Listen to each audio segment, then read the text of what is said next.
Hello student, তোমরা যারা ক্যালকাটা ইউনিভার্সিটির আন্ডারে থার্ড সেমিস্টারের ছাত্রছাত্রী আছো এবং তোমাদের এডুকেশন অর্থাৎ শিক্ষাবিজ্ঞান সাবজেক্টে অনার্স আছে, তোমাদের জন্য আজকের ক্লাসটা খুবই গুরুত্বপূর্ণ। আজকের ক্লাসে তোমাদের ডিএসসিসি 3 পেপার অর্থাৎ গাইডেন্স অ্যান্ড কাউন্সিলিং এই পেপারের 100% কমনযোগ্য সাজেশন নিয়ে আলোচনা করব। তবে কেবলমাত্র সাজেশন নয়, কিভাবে তোমরা প্রশ্নের উত্তরগুলো গুছিয়ে লিখবে, 10 নম্বরের প্রশ্নের উত্তর, 5 নম্বরের প্রশ্নের উত্তর, সেই স্যাম্পল অ্যান্সার নিয়েও আলোচনা করব এবং এই সাজেশনের মোস্ট ইম্পর্টেন্ট প্রশ্নের উত্তর কিভাবে লিখবে সেটা আমি আলোচনা করে দেব। দেখো, প্রথমেই 10 নম্বরের প্রশ্নের সাজেশন দেখো। ইউনিট ওয়ান থেকে প্রথম মোস্ট ইম্পর্টেন্ট প্রশ্ন, ব্যক্তিগত নির্দেশনা ও দলগত নির্দেশনা বলতে কি বোঝো? এর সঙ্গেই আছে ব্যক্তিগত ও দলগত নির্দেশনার সুবিধা অসুবিধাগুলি বিস্তারিত আলোচনা করো। দ্বিতীয় প্রশ্ন, মাধ্যমিক বিদ্যালয়ে নির্দেশনার প্রয়োজনীয়তা ব্যাখ্যা করো। একটি উত্তম বিদ্যালয় নির্দেশনা কর্মসূচির শর্তাবলী বা প্রয়োজনীয় উপাদানগুলি আলোচনা করো। এখানে এই দুটো প্রশ্ন হচ্ছে সবথেকে মোস্ট ইম্পর্টেন্ট প্রশ্ন। তারপরে যে প্রশ্নগুলো তোমাদের দেখতে হবে, নির্দেশনার সংজ্ঞা দাও, নির্দেশনার প্রকৃতি ও পরিধি আলোচনা করো। পরের প্রশ্ন আছে নির্দেশনার বিভিন্ন প্রকার কাজ বা কার্যাবলী বিস্তারিত আলোচনা করো। এটা গেল তোমাদের ইউনিট 1 থেকে 10 নম্বরের প্রশ্ন। ইউনিট 2 থেকে দেখো, ইউনিট 2 থেকে প্রথম প্রশ্ন আছে ব্যক্তিগত নির্দেশনা বলতে কি বোঝো? এর সঙ্গেই আছে বয়ঃসন্ধিকালে বা কিশোর কিশোরীদের জন্য ব্যক্তিগত নির্দেশনার গুরুত্ব বা প্রয়োজনীয়তা আলোচনা করো। দ্বিতীয় প্রশ্ন হচ্ছে বৃত্তিমূলক নির্দেশনা কাকে বলে? প্রাথমিক ও মাধ্যমিক স্তরে বৃত্তিমূলক নির্দেশনার কার্যাবলী বা ভূমিকা আলোচনা করো। 3 নম্বর প্রশ্ন, শিক্ষামূলক নির্দেশনা বলতে কি বোঝো? শিক্ষার বিভিন্ন স্তরে শিক্ষামূলক নির্দেশনার কার্যাবলী আলোচনা করো। এখানে 3টে প্রশ্ন দেখছো। ইউনিট 2 থেকে 10 নম্বরের 3টে প্রশ্ন মোস্ট ইম্পর্টেন্ট এবং একটি প্রশ্ন এক্সট্রা দেওয়া আছে, এটাও তোমরা দেখে যাবে যেহেতু তোমরা অনার্সের স্টুডেন্ট। যে বৃত্তিমূলক নির্দেশনার সংজ্ঞা দাও, বর্তমান সমাজে বৃত্তিমূলক নির্দেশনার গুরুত্ব বা প্রয়োজনীয়তা লেখো। এবার 3 নম্বর ইউনিট থেকে 10 নম্বরের প্রশ্ন যেগুলো করবে দেখো। প্রথম প্রশ্ন হচ্ছে অনির্দেশক বা পরোক্ষ পরামর্শ দান বলতে কি বোঝো? এই পরামর্শ দান পদ্ধতির সুবিধা অসুবিধাগুলি লেখো। পরের প্রশ্ন হচ্ছে নির্দেশক বা প্রত্যক্ষ পরামর্শ দান বলতে কি বোঝো? এই পদ্ধতির বিভিন্ন পর্যায় বা ধাপগুলি উল্লেখ করো এবং এর সুবিধা অসুবিধা লেখো। পরের প্রশ্ন আছে পরামর্শ দান বা কাউন্সিলিংয়ের সংজ্ঞা দাও এবং তার সঙ্গেই আছে পরামর্শ দানের প্রকৃতি ও পরিধি আলোচনা করো। এখানে 3টে মোস্ট ইম্পর্টেন্ট প্রশ্ন। আরেকটি প্রশ্ন এখানে আছে দেখো এক্সট্রা, দলগত পরামর্শ দান বলতে কি বোঝো? ব্যক্তিগত ও দলগত পরামর্শ দানের সুবিধা অসুবিধাগুলি আলোচনা করো। এবার 5 নম্বরের প্রশ্নটা আমি আলোচনা করে নেব সাজেশনটা, তারপরেই তোমাদের আমি অ্যান্সার নিয়ে আলোচনা করব, অর্থাৎ বড় প্রশ্নের অ্যান্সার এবং 5 নম্বরের প্রশ্নের অ্যান্সার কিভাবে তোমরা গুছিয়ে লিখতে পারো। দেখো 5 নম্বরের প্রশ্নের সাজেশন দেখো ইউনিট 1 থেকে। প্রথম প্রশ্ন আছে ব্যক্তিগত ও দলগত নির্দেশনার মধ্যে পার্থক্য লেখো। দ্বিতীয় প্রশ্ন আছে নির্দেশনা ও পরামর্শ দানের মধ্যে পার্থক্য লেখো। 3 নম্বর প্রশ্ন নির্দেশনার যে কোনো 5টি কাজ বা গুরুত্ব উল্লেখ করো। 4 নম্বর প্রশ্ন নির্দেশনা ও শিক্ষার মধ্যে সম্পর্ক সংক্ষেপে লেখো। এবার 2 নম্বর ইউনিট থেকে দেখো প্রথম প্রশ্ন শিক্ষামূলক ও বৃত্তিমূলক নির্দেশনার মধ্যে পার্থক্য লেখো। দ্বিতীয় প্রশ্ন ব্যক্তিগত নির্দেশনার উদ্দেশ্যগুলি সংক্ষেপে লেখো। তাই 3 নম্বর প্রশ্ন শিক্ষামূলক নির্দেশনা বলতে কি বোঝো? এর গুরুত্ব লেখো। 4 নম্বর প্রশ্ন বৃত্তিমূলক নির্দেশনার উদ্দেশ্যগুলি কি কি। তারপর ইউনিট 3 নম্বর ইউনিট থেকে দেখো 3 নম্বর ইউনিট থেকে প্রথম প্রশ্ন আছে সংহতিমূলক বা সমন্বয়ী পরামর্শদান বলতে কি বোঝো? এর বৈশিষ্ট্যগুলি লেখো। তারপরেই আছে প্রত্যক্ষ পরোক্ষ পরামর্শদানের মধ্যে পার্থক্য নির্ণয় করো। নেক্সট আছে ব্যক্তিগত ও দলগত পরামর্শদানের মধ্যে পার্থক্য লেখো। পরের প্রশ্ন আছে একজন ভালো পরামর্শদাতার গুণাবলী সংক্ষেপে আলোচনা করো। নেক্সট আছে পরামর্শদানের গুরুত্ব ও প্রয়োজনীয়তা সংক্ষেপে লেখো। এবারে তোমাদের অ্যান্সার কিভাবে লিখবে তোমরা দেখো। যেমন প্রথম যে প্রশ্নটা আছে, প্রথম প্রশ্ন ইউনিট 1 থেকে 10 নম্বরের প্রশ্ন, বড় প্রশ্ন যেটা আছে যে ব্যক্তিগত নির্দেশনা ও দলগত নির্দেশনা বলতে কি বোঝো, এই যে প্রশ্নটা আছে।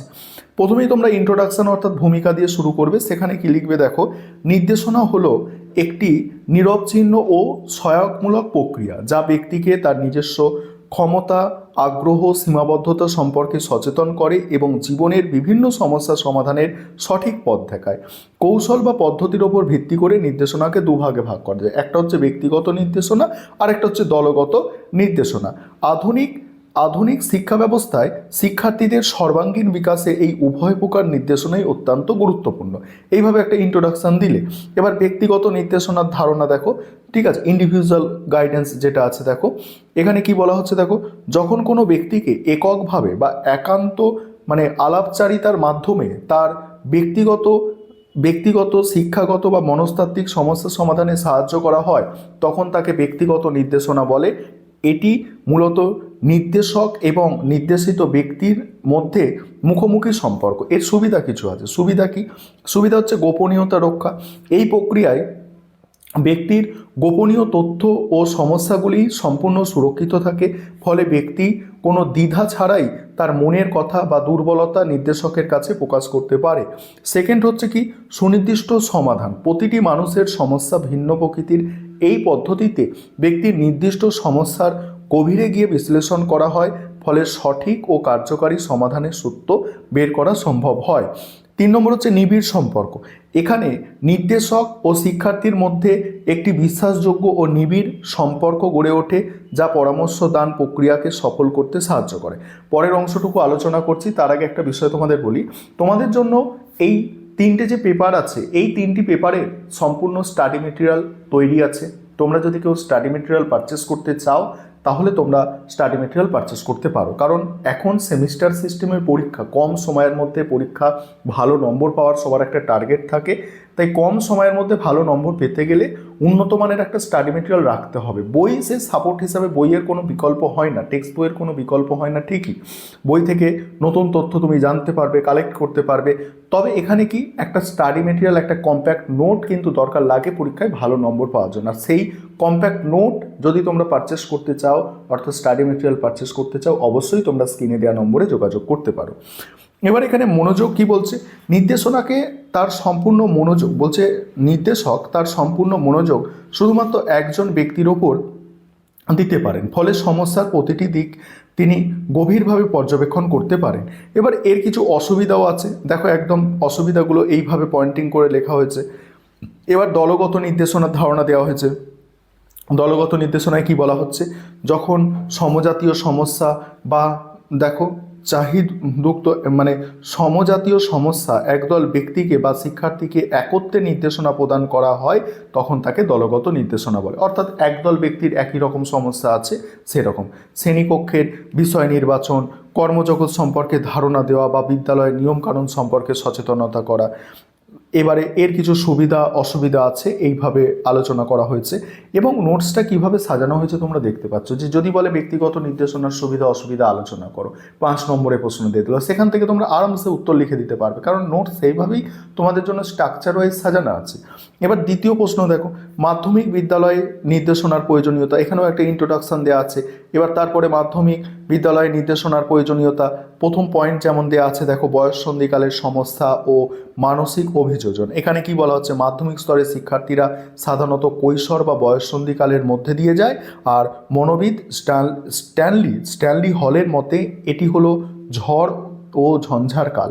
এই সময় শিক্ষার্থীদের মধ্যে দ্রুত শারীরিক ও মানসিক পরিবর্তন ঘটে, যা তাদের মধ্যে আবেগগত অস্থিরতা, হীনমন্যতা বা বিদ্রোহের মনোভাব তৈরি করে। এই জটিল পরিস্থিতিতে শিক্ষার্থীদের মানসিক ভারসাম্য বজায় রাখতে এবং সঠিক পথে চালিত করতে মনস্তাত্ত্বিক নির্দেশনার বিশেষ প্রয়োজন। এইভাবে তোমাদের লিখতে হবে। যেমন তারপরে আছে শিক্ষামূলক ও পাঠ্যক্রম নির্বাচন, তারপর হচ্ছে বৃত্তিমুখী চেতনা ও ভবিষ্যৎ পরিকল্পনা। এইভাবে পয়েন্টিং করে করে তোমাদের কিন্তু লিখতে হবে। দেখে নাও তোমরা, সম্পূর্ণ উত্তর এইভাবে গুছিয়ে লেখা আছে আমাদের স্টাডি মেটেরিয়ালে, তোমরা দেখতে পাচ্ছ। এবার 5 নম্বরের প্রশ্ন দেখো, 5 নম্বরের প্রশ্ন কিভাবে লিখবে তোমরা দেখে নাও। এখানে 5 নম্বরের প্রশ্ন আমাদের স্টাডি মেটেরিয়ালের মধ্যে তোমরা পেয়ে যাবে। 5 নম্বরের প্রশ্ন দেখো, 5 নম্বর প্রশ্ন ইউনিট 1 থেকে আছে। ব্যক্তিগত দলগত নির্দেশনার মধ্যে পার্থক্য। এখানে প্রথমে পার্থক্যের ক্ষেত্রে কি মানে ডাইরেক্ট পার্থক্য লিখবে না, এখানে প্রথমে একটা ইন্ট্রোডাকশান দেওয়া আছে, কলেজ লেভেলে তো লিখতে হবে, এইচএস লেভেল নয় এটা, তাই আবার অনার্স, ঠিক আছে, এরকম একটা ভূমিকা দিতে হবে, ইন্ট্রোডাকশান দিতে হবে। তারপরে তোমাদের ইন্ট্রোডাকশানের মধ্যে ব্যক্তিগত দলগত নির্দেশনার বিষয়টা কী আছে সেটা সংক্ষেপে বলা হলো। তারপরে এরকম পার্থক্য করবে বিষয়, তারপর ব্যক্তিগত নির্দেশনা, দলগত নির্দেশনা, এইভাবে পার্থক্য করা আছে। 5টা পয়েন্ট আলোচনা করা হলো 5 নম্বরের জন্য। তারপর উপসংহার, এক্ষেত্রে কী হয়, নাম্বারটা একটু মানে বাড়ে, এইভাবে লিখতে হয়। এবং তারপরে দেখো তোমাদের এই স্টাডি মেটেরিয়ালের মধ্যে তোমরা ইউনিট অনুযায়ী তোমাদের কিন্তু ছোট প্রশ্নও পেয়ে যাবে, এসএকিউর যে প্রশ্ন সেটাও পেয়ে যাবে। যেমন দেখো ইউনিট 1-এ যেমন আছে, দেখো ইউনিট 1-এ নির্দেশনা কাকে বলে। এখানে নির্দেশনা কাকে বলে, নির্দেশনা হলো একটি নিরবচ্ছিন্ন প্রক্রিয়া যা ব্যক্তিকে তার নিজস্ব ক্ষমতা ও সামর্থ্য অনুযায়ী সমস্যার সমাধান এবং সঠিক পথ নির্বাচনে সহায়তা করে। এইভাবে যেগুলো মোস্ট ইম্পর্টেন্ট প্রশ্ন আবার সেগুলো স্টার দিয়ে চিহ্নিত করা হয়েছে। এইভাবে তোমাদের জন্য কিন্তু একদম কম্প্যাক্ট স্টাডি মেটেরিয়াল তৈরি আছে।